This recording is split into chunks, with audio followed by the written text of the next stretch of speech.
me tonight. So we're going to talk about St. Margaret of Scotland today. Start out with some bookends of her life. Next. We're going to fill this in as we go.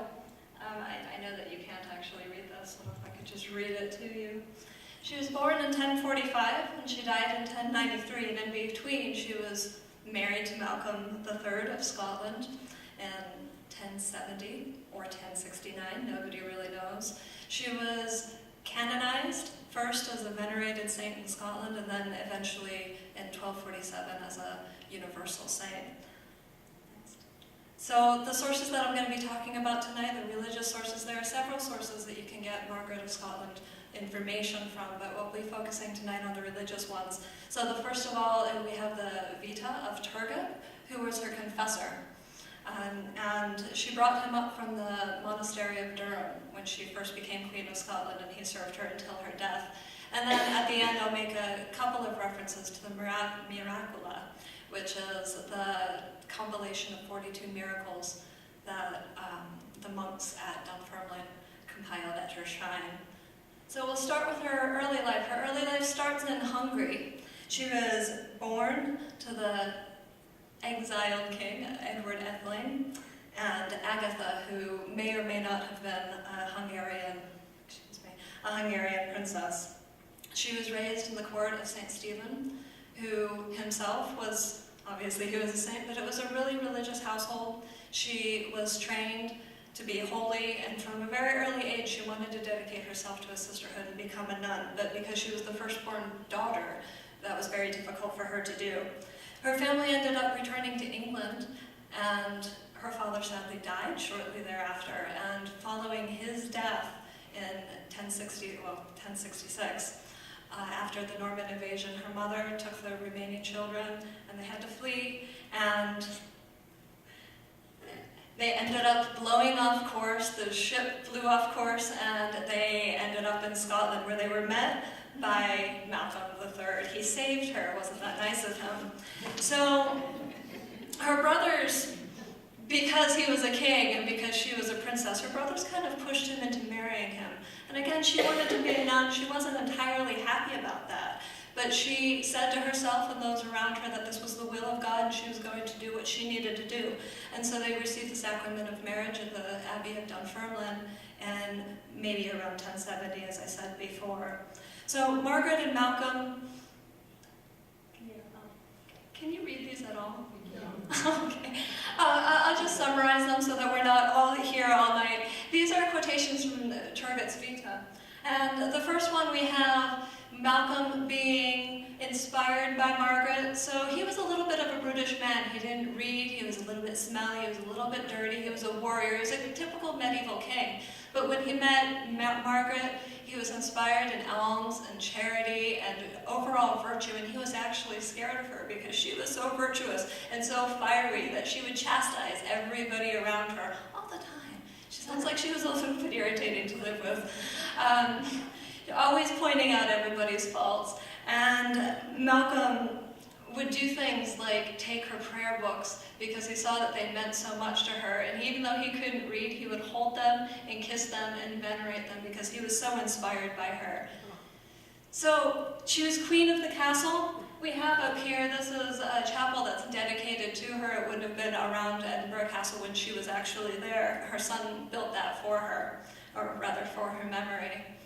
Around the castle, she insisted on very, very strict standards of morality. There was no giggling in the court of Margaret of Scotland. There was no frivolity. There were no smiles and furtive looks behind. She was very insistent on everybody around her living a holy life, and she, to her credit, strove to live that holy life herself. In fact, she actually says at one point to Turgot, "Please be sure to admonish me in private, not in public. Be sure to admonish me when you see me doing bad things." And when he didn't do it enough, she admonished him for not admonishing her. So this is a good idea of the character of Margaret. As I said, you can actually skip this one too.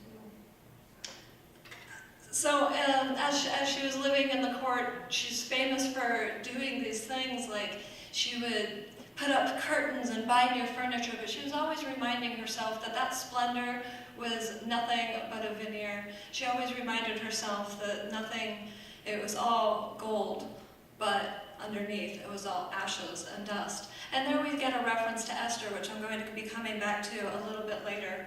So that was her court, but we also see her in the care of the public, and mainly in alms and caregiving.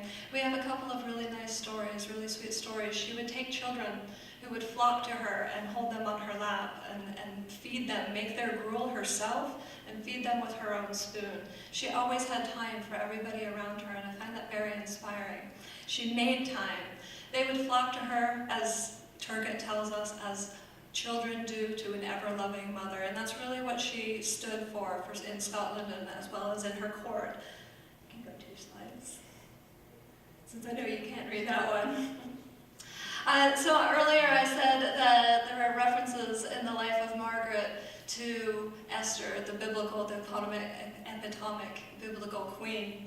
So one of the things that Margaret of Scotland also echoes in her vita is that she took care of prisoners. The war prisoners in England and Scotland, I don't know if any of you know, they did not get along very well in the Middle Ages or even up until now. And she would make a point of sending spies without her husband knowing all around Scotland to find where the prisons and prisoners were. And she would make sure that they were taken care of. She did a lot of things, actually, without Malcolm knowing. There's actually a great story going back to the almsgiving where she would take his offerings in chapel, and she would pocket them and go out and give them to the beggars. And everybody pretended not to see it, but I think it's a really sweet story. And again, it gives us an indication of the kind of person she was. So if she took care of people's material needs, she also tried very hard to take care of people's spiritual needs. When she arrived in Scotland, she was very unhappy with what she saw in the Celtic Church. Because she had grown up in Hungary, she was used to the very Roman Benedictine ways. And so Turgot tells us that she was responsible for what's known as the Council of 5 Points, which sought to rectify the Celtic Church with the Roman law, but historians disagree with that, I have to admit. But most importantly, she came up with the idea of Queensferry so that pilgrims could go from Edinburgh all the way up to St. Andrews, which was the main patron of Scotland. And so we still have that today. It's a bridge now, and it's always full of traffic. She died eventually at Edinburgh Castle in 1093. Margaret often performed her spirituality through excessive fasting, excessive mortality of her own flesh, and it took a toll on her. And when her husband and son died on the 15th of November, she received news, called for her cross, called for her prayer book, and died a couple of hours later. She was interred at Dunfermline Abbey, which she and her husband had founded and endowed, and eventually, when she was elevated in 1247 to Scottish veneration, she was reinterred in they call it a more special place in the chapel, and the picture behind me is what is left of her. The picture that was on the slide before was what is left of her slide. Yeah, there's what's left of her shrine. It was obviously destroyed in the Scottish Reformation, and the slide that we just looked at very briefly was a depiction of the actual translation of her relics, so you get an idea of what that would have looked like, what that celebration looked like. So now that we've done a little bit of her vita, I'd like to talk about what I would call her Dominican afterlife. Going with the 4 pillars that we all hold so dear, her prayer life gives us a model of piety. It gives us a model for constant devotion. A relationship and duty to God were the most important thing to her, and she sought to act as a model for everybody around her and us today. In study, she was always trying to inspire people to have an intellectual interaction with God. The picture on the slide behind me is what's known as Margaret's Gospel Book. Whether or not it was actually her Gospel Book, we don't know. But the story is that she was so holy that when she was carrying it in her saddlebag, it fell out, and it was underwater for months and months and months, and then miraculously it came up because that word was so holy to her and to everybody around her. So she's a model for teaching, I think, and to some extent as an extension of that, preaching. Community. Margaret made an effort to make several communities around her, not only with her ladies, not only with the larger court of Malcolm, but obviously she worked to make a community of the lay people. The popular devotion to her shows that she did create a community of veneration around her. Even in her own life, she was very popular as a queen. And service, self-sacrifice, I think, is the theme of her service. She did all that she could, whenever she could, for her people, for those around her, even when she was sick, because she had fasted so much, even though she was getting up several times a night, more than she had to pray. But it was all in service, but not only to God, but to the people around her. Now that we've gone through that, I'd like to talk about what lessons we can actually get from Margaret today. Most of all, I think that hearing and heeding the call. She wanted to be a nun. She felt that God had called her to do something, and she went. She submitted to His will, and she was happy to do it. And I think that that's something that we all have experienced at some point, to some extent. And so I think that that's something that we should take from her life, that willingness to serve God at all costs.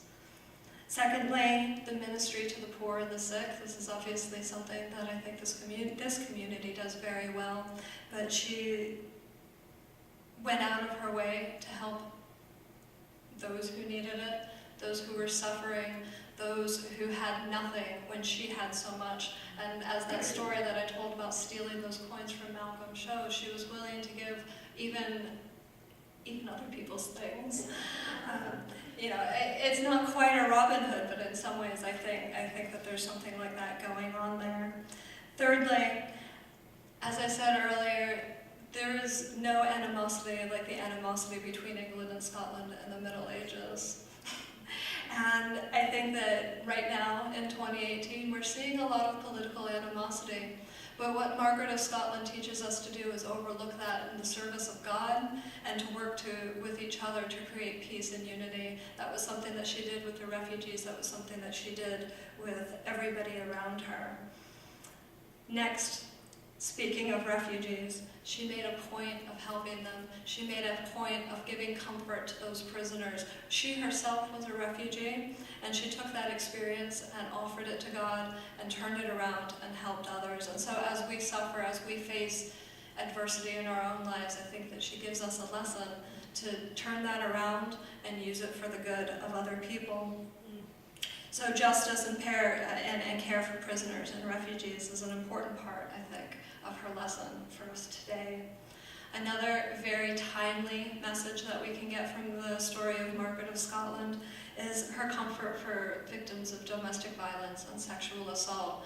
I didn't mention it earlier, but in the Miracula, there are a couple of stories where women come and are healed and are comforted by Margaret after they've been sorely, sorely abused by their husbands. And there's one great story where a monk actually, well, he's not a monk when he comes, a perpetrator of sexual assault comes to the shrine of Margaret, and she turns around and visits him that night and beats him with a rod. And he wakes up the next morning converted. But what the story shows us, he becomes a monk at Dunfermline, and so his miracle is recorded. But it shows her care for the suffering. It shows her care for righteousness and justice. And I think that that's a very important and timely message for us today. And then finally, I think just her constant reflection, her constant striving to be the best servant of Christ that she could possibly be, is something that I hope that we all, on a daily basis, practice. And now that we know a little bit of something about Margaret of Scotland, I hope that we can apply that as we go forth and live our lives. Thank you.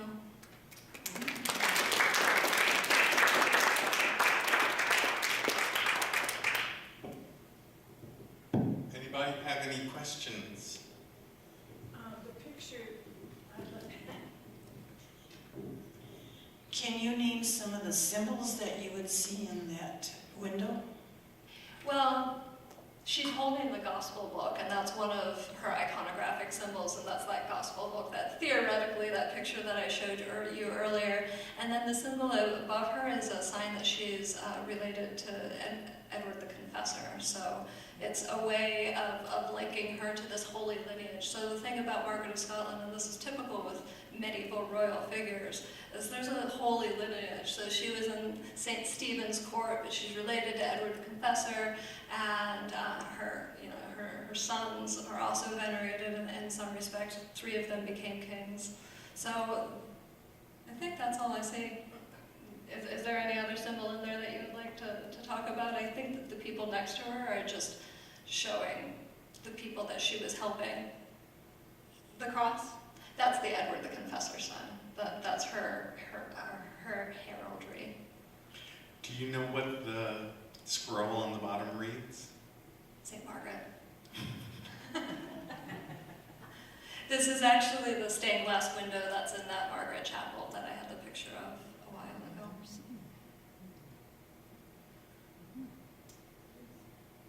Anyone else? How many children did she have? She had 6 sons and 2 daughters. So the life of Target was actually written for one of her daughters on her deathbed. She said, make sure that you remember me, make sure you never say anything bad about me, and do me a favor and write my lessons for my daughter. And so that's really why we have the Vita. It wasn't originally intended as a saintly portrait as much as one of, here's how to be a good princess, here's how to conduct yourself well. So 6 sons, 3 of them became kings, and 2 daughters who married.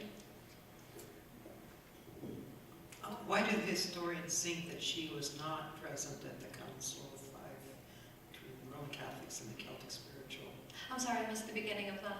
Why do the historians think that she actually was not at that council helping to facilitate that? My answer would be misogyny. Nobody wants to suggest that a woman would have had this idea that had such a moving effect on the church in Scotland. So I mean, I think to some extent that does make sense. But when you hear these stories about how she interacted with Malcolm, I wouldn't be surprised if, even if she wasn't there, even if she wasn't leading the discussions and stamping her feet, I have a feeling that she would talk to him in the evening and make her own suggestions. It's almost hard to imagine her not being involved with her position and the timing of it and her influence. No, I agree. I think that she certainly, even if she did take that active role, it was definitely her idea.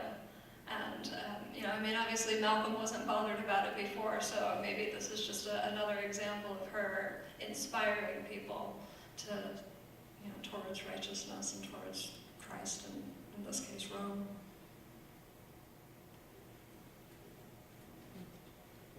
I don't really have a question. I was very touched by her degree of compassion. You're mentioning the fact that she herself was a type of refugee, and being married to a man who was a bit rougher than she probably would prefer, and yet making the best of it, and being concerned about women, I understand, but her care for prisoners at a distance, male prisoners in most cases, I would presume, I find that unusual for that period of time. I think I'm quite touched by that extensive concern and compassion. I agree. I think that's something, as I was thinking about what to say about what she means today, I'm so used to thinking of her in that historical context, and there's so much talk in the literature about her as a political figure. But as I reread the Vita, and as I rethought about her, revisited her, because she keeps coming up for me, that was something that really struck me. And again, it's something that I think many of us are thinking about these days. And it is nice to have a long-standing tradition, I think, of that, those works of mercy, and that example of works of mercy.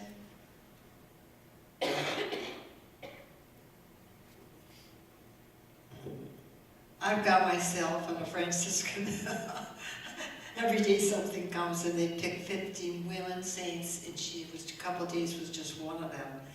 And they seemed to imply that when they met, they fell both in love with each other on sight almost.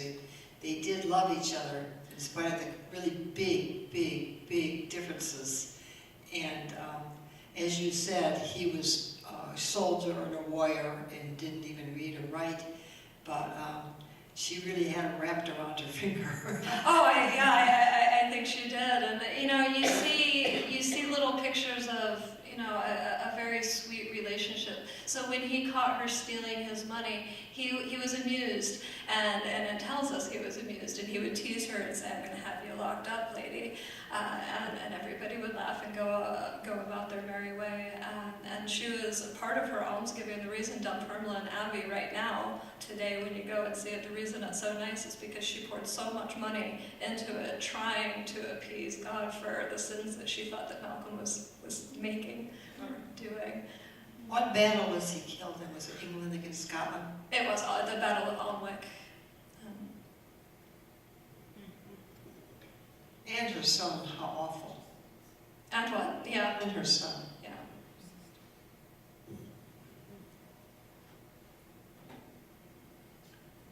I just wonder what attracted you initially to study Margaret of Scotland.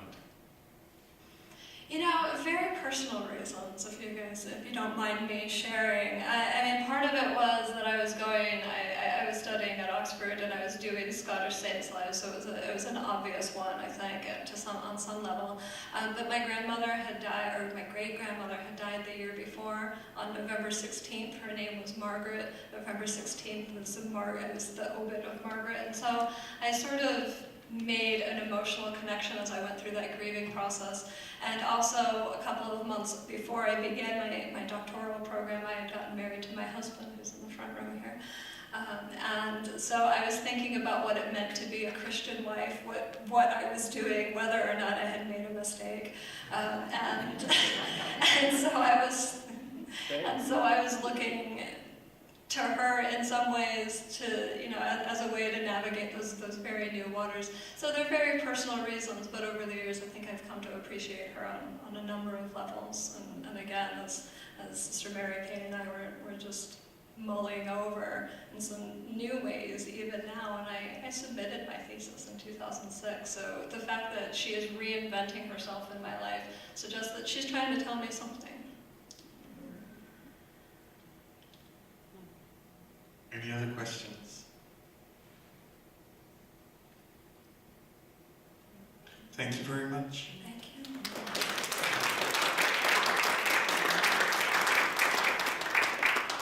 And I apologize if any of you were interested in the bits of the Vita that I had on the slide that I didn't read to you, that you couldn't read from where you are. I'm in the directory. Please feel free to email me, and I'll just send along the slides if you're interested. Thanks.